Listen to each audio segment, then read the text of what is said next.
Bon, bonjour, nous sommes avec Madame Préyon dans le cadre du cycle Votre futur métier qui est une série d'interviews de diplômés UMONS et qui présentent leur métier. Alors Madame Préyon, quel est votre parcours académique?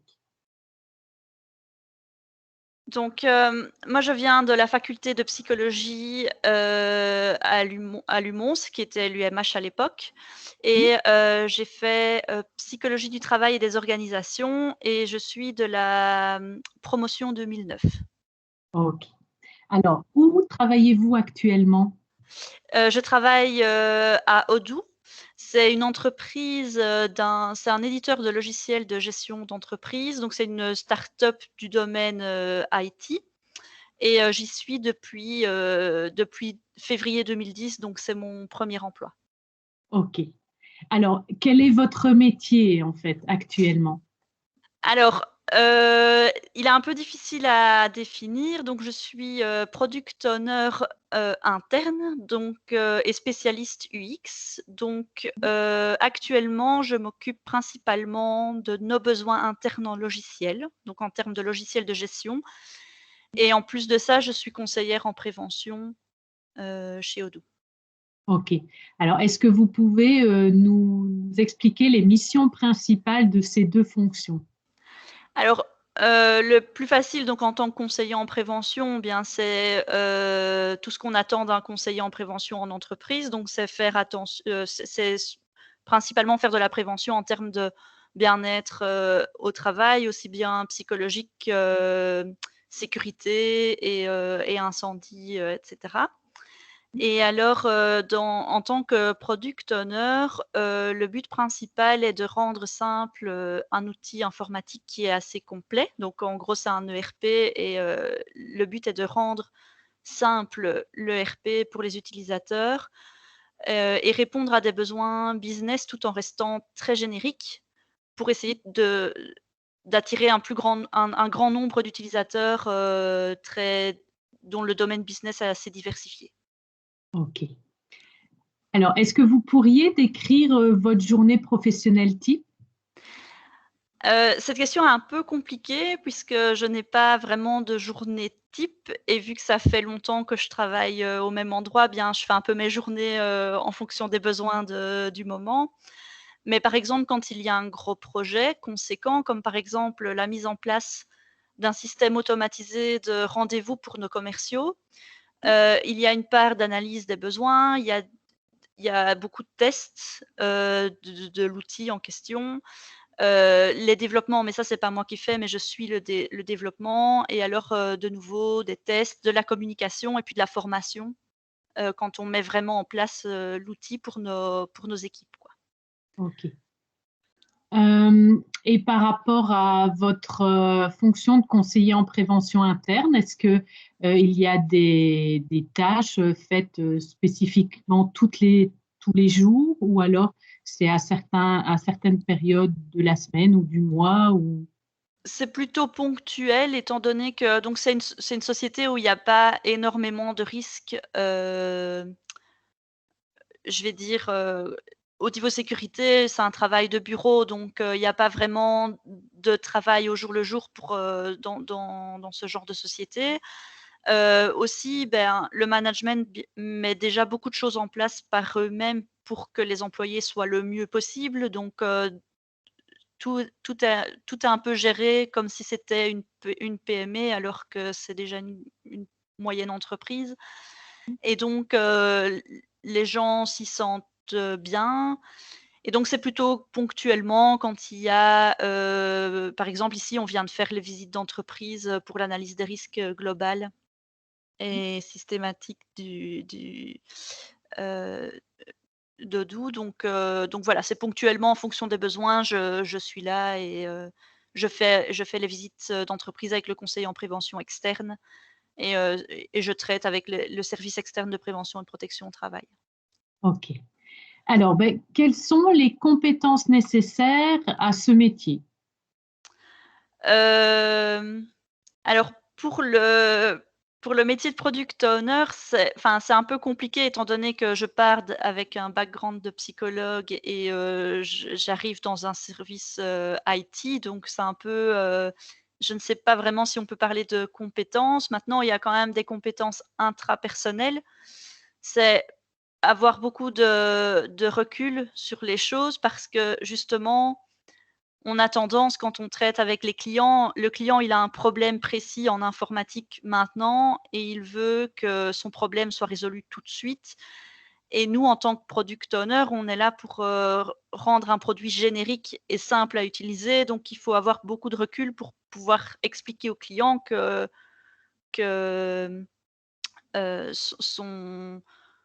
l'outil doit rester standard et que son problème est plutôt spécifique et donc voilà. Donc il faut avoir beaucoup de recul et du discernement business aussi pour faire la part des choses, entre, enfin le discernement business, c'est parce que c'est un logiciel de comptabilité, de ressources humaines, de plein de domaines différents et donc il faut pouvoir, comprendre un peu tous ces domaines business, quoi.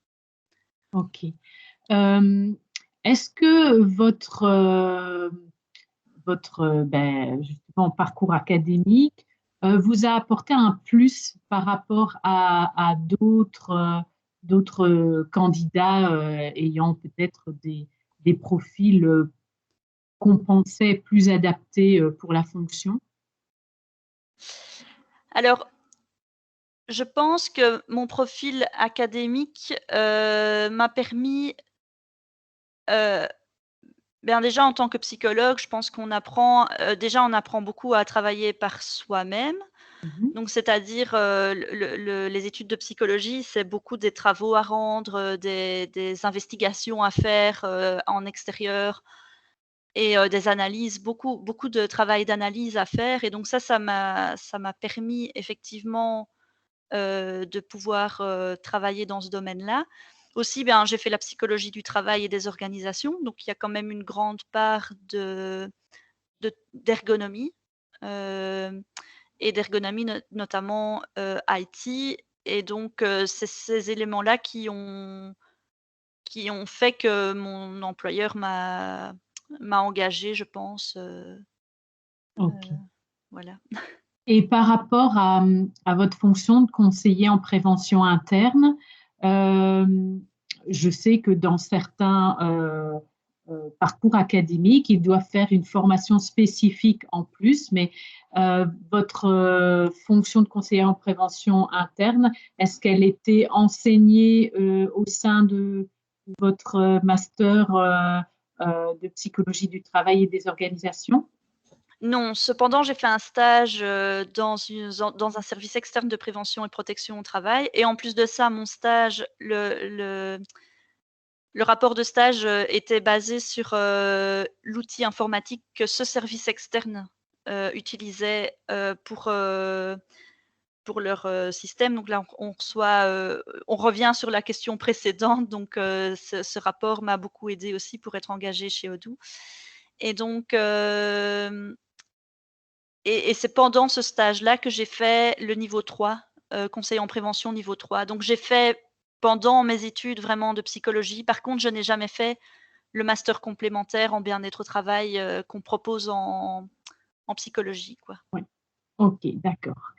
Alors, la dernière question finalement, c'est, puisqu'on a des étudiants futurs diplômés, en face de nous, quels seraient vos conseils à faire ou à ne pas faire de type insertion professionnelle pour les étudiants ici présents? Alors, c'est aussi compliqué de répondre à cette question. Je dirais que, par exemple, en sortant de psycho, heu, c'est difficile de trouver un emploi parce que souvent les sociétés demandent, de l'expérience professionnelle et tout ça. Donc quand vous sortez d'un domaine qui est moins facile, on va dire, que l'IT ou quoi pour, trouver un emploi, il faut pas avoir peur de ratisser large parce que je pense qu'en sortant même de ces études-là, on a des compétences qu'on ne soupçonne peut-être pas quand on est tout jeune et qu'on sort de l'école. Mais, on est capable de faire beaucoup de choses parce qu'on a appris beaucoup. Donc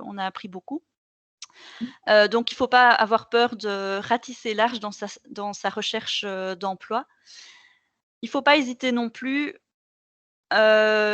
Vous avez le temps, donc c'est-à-dire que si on vous propose des années complémentaires ou des choses pour pouvoir parfaire vos connaissances ou quoi, il ne faut peut-être pas hésiter à le faire parce que c'est plus difficile de s'y remettre 10 ans plus tard si vous devez refaire des études. Et donc, il ne faut pas avoir peur de compléter votre formation par d'autres formations par après. Le plus important, je pense que c'est d'être soi-même, de rester soi-même et de savoir qu'on n'a rien à perdre de toute façon. Donc, autant postuler et si, au pire, ça ne marche pas et vous avez un refus et voilà, donc vous n'avez vraiment rien à perdre. Toujours savoir que vous êtes compétent, que normalement, vous postulez dans un secteur et un domaine qui vous plaît, donc soyez sûr de vous. Et soyez honnête, sincère, ambitieux et suivez vos instincts, quoi. Et à ne pas faire, je dirais que c'est des choses évidentes comme mentir sur son CV. Donc, je reviens sur le fait de toujours rester vous-même, quoi. Ok. Merci beaucoup pour ce partage. Alors, je vais laisser maintenant la parole aux étudiants et étudiantes. Donc, soit vous posez votre question dans le fil de conversation, soit vous levez la main et je vous donnerai la parole. N'hésitez pas, évidemment.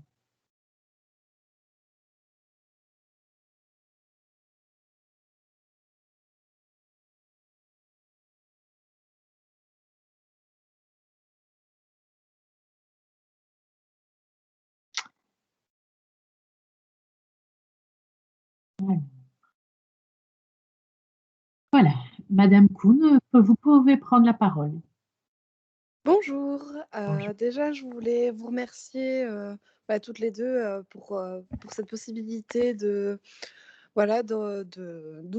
le champ des possibles dans nos esprits. Donc, déjà, je vous remercie pour ça.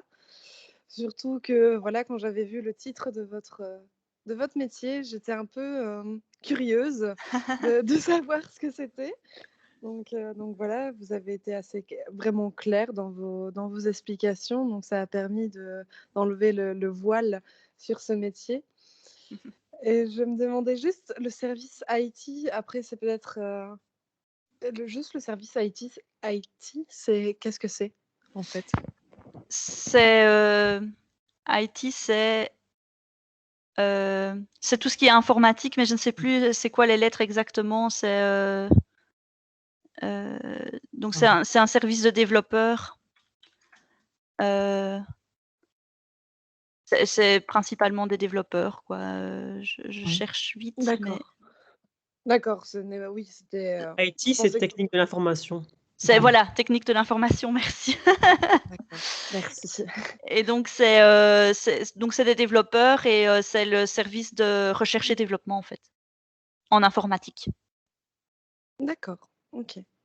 Oui, du coup, ça, c'était tout à fait logique dans vos explications et c'était juste pour avoir ce petit point-là. Je vous remercie en tout cas pour tout. De beau rien, avec métier. Et vous avez l'air de vraiment vous y plaire, donc voilà, c'est beau. Ah ben, merci. Alors, je vois Madame Jarbeau, vous pouvez prendre la parole. Oui, merci. Mais en fait, moi, je me posais la question de savoir si dans le master en psychologie du travail et des organisations, si on voyait aussi toutes les techniques de payroll qui sont vraiment propres au HR. Alors oui, en fait, il y a deux volets à tout ce qui est psychologie du travail et des organisations. C'est justement la partie plutôt ressources humaines et alors il y a la partie bien-être au travail, qui sont deux volets bien distincts de la psychologie du travail. Maintenant, on ne voit pas, on voit où chercher l'information, mais c'est pas à l'école que j'ai appris. J'ai eu quelques cours sur la législation du travail, mais ça change tellement tout le temps que c'est plutôt j'ai eu les outils en main pour savoir où chercher l'information. Parce que ici, au début, donc il y a encore 1 an, je travaillais pour, j'étais product owner toujours, mais pour toute la partie payroll et ressources humaines du logiciel. Et donc, c'est vraiment au travail, c'est vraiment en travaillant que j'ai dû chercher les informations très précises parce que j'ai fait la partie payroll de notre logiciel. Donc maintenant, on utilise notre propre payroll à Odoo. Et donc, j'ai dû me renseigner beaucoup sur comment sont calculées la paye et comment fonctionne une paye en Belgique. Mais je n'ai pas vraiment appris je l'ai pas appris à calculer la paye aux études, quoi. J'ai juste appris les notions de base, comme le fait qu'on est dépendant de commissions paritaires, etc., qu'il y a des conventions collectives de travail et tout ça. Donc, j'ai appris la base, mais pas les détails de la paye, quoi. Et est-ce qu'il est possible de suivre des cours à l'extérieur de ce cursus-là, par exemple des cours en commun avec les ressources humaines? Je pense qu'il y a des formations qui existent, mais dans tout ce qui est en fait, les sites du style les sites de l'ONSS, etc., sont assez bien faits pour ça. Ça explique. Il n'y a rien de secret en fait dans comment sont calculés les salaires, comment. Mais je pense qu'il y a des formations vraiment de ressources humaines payroll, quoi. Et c'est probablement pas dans un niveau nécessairement universitaire. Hein, Non, je ne pense pas. Oui, je ne pense pas. C'est parce que je sais que parfois il y a des partenariats entre universités et donc justement, enfin, je prends l'exemple de l'UCL, mais voilà, l'UCL met à la disposition des étudiants en psychologie du travail une possibilité de suivre des cours en HR. Je ne sais pas si c'est la même chose à Mons en fait. Donc, moi, à l'époque, il n'y avait pas ça. Je n'ai pas. Mais par contre, j'ai eu des cours de ressources humaines, mais c'était vraiment très générique, quoi. Donc la psychologie du travail, en fait, ça se cible plus sur l'aspect bien-être, en fait, du personnel. Non, les deux. Il y a aussi les ressources humaines, puisque j'ai appris, effectivement, c'est là que j'ai appris comment est structuré le travail en Belgique. Mais ce que je veux dire, c'est que le cursus universitaire est assez générique. Il offre les outils pour pouvoir soit continuer après plus de recherche, mais c'est fait plus pour être responsable des ressources humaines dans une société. Mais après, comment est un service des ressources humaines est plutôt organisé avec un responsable des ressources humaines. Et là encore, il y a plusieurs volets dans les ressources humaines. Il y a tout ce qui est recrutement, il y a tout ce qui est rétention du personnel avec les formations, gestion des formations. Et puis, il y a tout ce qui est payroll. Donc là, c'est vraiment la gestion administrative et la gestion de la paye des employés. Et donc, souvent, la personne qui sort de l'université en tant que psychologue du travail, il va plutôt être le gérant, enfin le responsable de l'équipe des ressources humaines. Et alors, il y aura toute une équipe qui s'occupera du recrutement, une équipe qui s'occupera du payroll et de l'administratif, et une équipe qui va s'occuper des formations, de la rétention du personnel, etc. Ouais, c'est très généraliste, quoi. Voilà, c'est ça. Ok, ben, je vous remercie pour vos réponses. De rien. Pour information, il y a 2 certificats ressources humaines au niveau de l'UMONS. Donc, vous pouvez éventuellement aller voir le contenu de ces certificats d'université, donc après un master, si jamais vous voulez compléter votre formation. Merci. Donc, voilà. Alors, est-ce qu'il y a d'autres questions? Sinon, moi, j'ai une question complémentaire, c'est qu'est-ce qui vous a attiré dans l'offre d'emploi de Product Owner en étant diplômé de psychologie? Est-ce que vous aviez une attirance pour tout ce qui est l'informatique ou voilà, enfin, qu'est-ce qui a fait que finalement il y a eu un switch entre, enfin, une attirance, oui, voilà, entre cette offre et votre profil?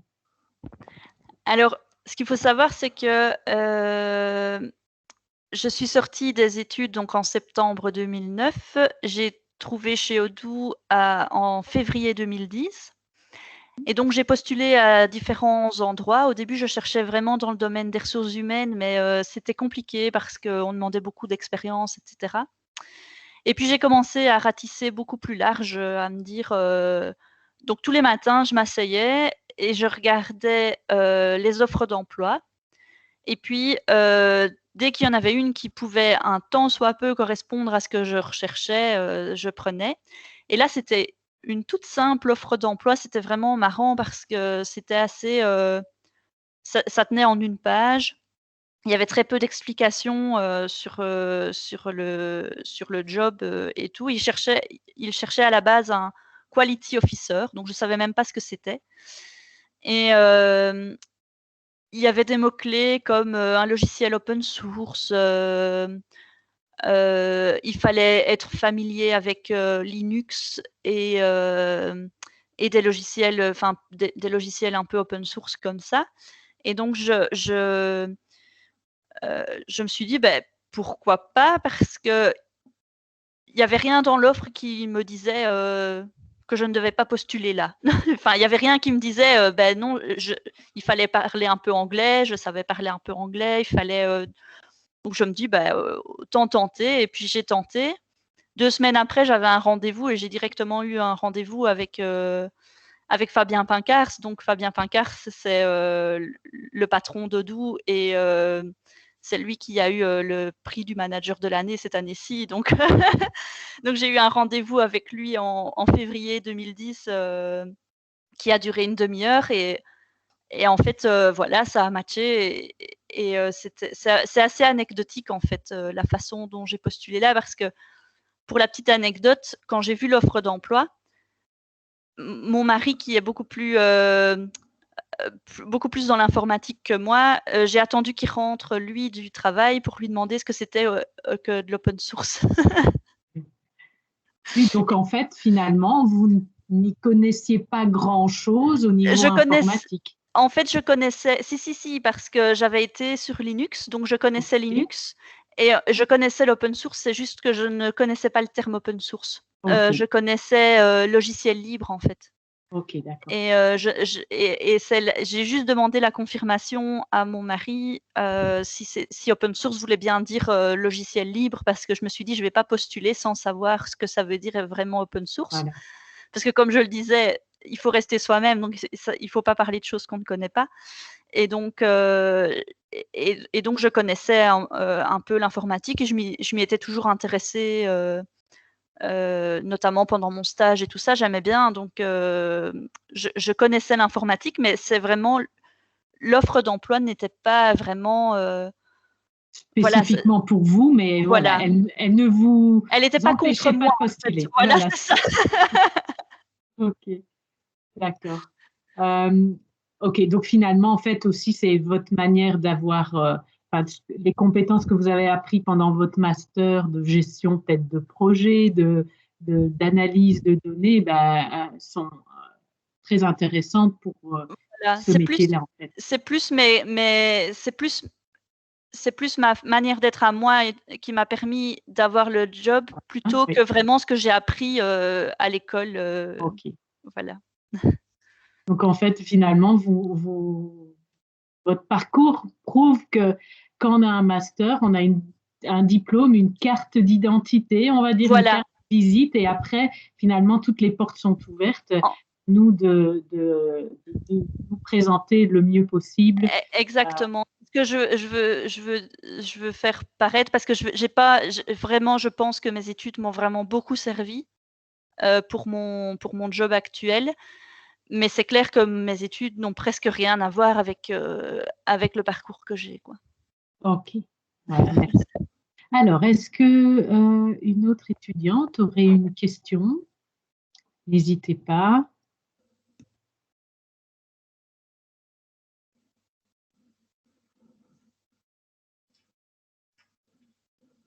Excusez-moi, mais ça veut dire quoi, logiciel open source? Alors, en fait, c'est les sources, donc le code qui est libre de droit. Donc, en gros, Odoo fonctionne avec toute une communauté derrière, donc qui ne sont pas des employés directement d'Odoo, mais qui peuvent interagir sur le code et proposer des améliorations au niveau du code. Ah oui.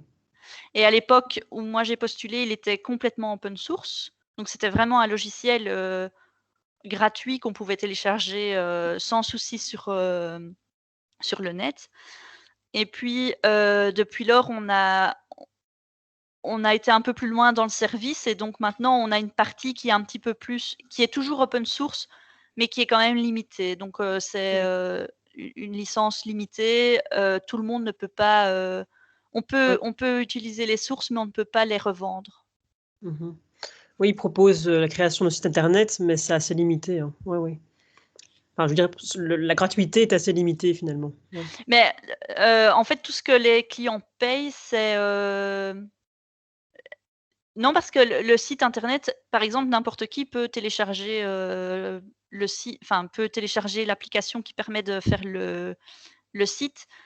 Ce que le client paye quand il paye la version Enterprise, c'est le service que nous on rend derrière. Donc nous on a un service qui est on supporte si par exemple la personne tombe sur un bug, on va corriger le bug au plus vite. Tandis que si la personne elle a téléchargé le logiciel de manière gratuite, bien on va pas si le client a un bug, ben, à ce moment-là, on ne garantit pas qu'il y aura un fixe derrière puisque qu'il y aura une correction du bug derrière puisque il ne paye pas le service que nous on rend, quoi. Oui, c'est ça. Et vous, justement, par rapport au fait que vous n'êtes pas du tout dans le domaine de l'informatique, ça n'a pas été problématique à vos débuts? Non. Non, ça a été. Vous avez suivi des cours, enfin des formations peut-être au sein d'Odoo? Non, pas du tout.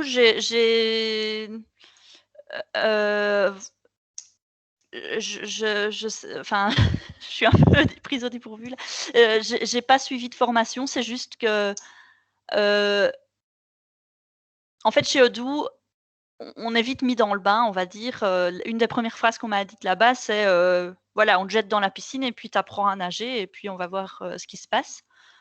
Et donc, j'avais un logiciel de test et je pouvais, faire ce que je voulais avec ce logiciel. Donc je faisais ce que je voulais, je testais et puis au fur et à mesure, j'ai commencé à apprendre, par moi-même.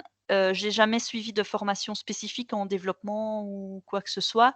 Mmh. Mais par contre, vu que ça fait 11 ans que j'y suis, ben, je connais le logiciel depuis pratiquement ses débuts et donc maintenant je sais comment, est organisée une base de données, je sais comment est organisée, les couches d'Odoo pour l'utilisateur et pour le développeur, quoi. Mais je ne connais pas les détails du code. Mmh. Donc du coup, je suppose que vous avez dû demander beaucoup d'aide, auprès de vos collègues, peut-être pour vous aiguiller un peu? Oui, je posais beaucoup de questions, mais ça aussi, ça fait partie des choses chez Odoo, vu qu'on est très, à apprendre par nous-mêmes, bien on pose les questions, il faut pas qu'on hésite à poser des questions, autrement on est vite, dépassé, quoi. Donc oui, j'ai posé beaucoup de questions au début et puis, et puis voilà, j'ai vraiment appris par moi-même, Mmh. au fur et à mesure. OK, merci. De rien. Alors, est-ce que vous avez une autre question pour Madame Préyon?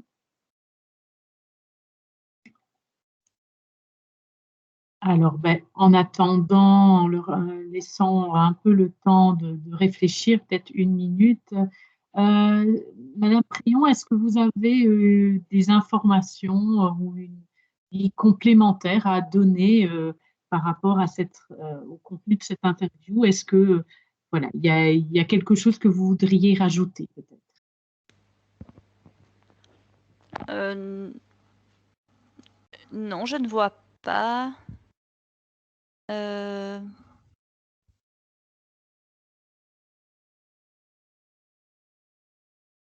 non. Finalement, donc en résumé, donc ce métier qui est assez ben, voilà, particulier et quand on pense à votre parcours académique, mais ça signifie quand même que finalement, quel que soit le diplôme qu'on a, les portes sont ouvertes et puis qu'on apprend sur le tas. Exactement, exactement, c'est exactement ça. Et aussi, enfin, si peut-être je peux rajouter quelque chose, donc quand je suis arrivée chez Odoo, on était 15 en Belgique. On tenait dans un petit bureau, pas plus grand qu'une maison et heu et maintenant, on est 1300 ou 1400 à travers le monde et on grandit de pratiquement 60 par an donc ça aide aussi, heu ça aide aussi quand on débute, quand on n'est que 15, bien, on est tout de suite proche de ses collègues et donc du coup, on ose beaucoup plus poser des questions et aussi on est beaucoup plus proche du management puisqu'il y a très peu de personnes au niveau du management donc ça aide, pour poser, des questions que peut-être d'arriver dans une société où il y a plus de monde, quoi. Bien, merci. Alors, je suppose que les autres étudiants n'ont plus de questions. Je regarde le fil de conversation. Donc, voilà. Ben, alors, je vous propose d'arrêter ici l'interview. Donc, Madame Préon, je vous remercie pour votre partage d'expérience. C'était très, très enrichissant, très, très intéressant. Je remercie également les étudiants d'être venus à cette séance. Merci. Bien, merci à vous. Au revoir. Au revoir.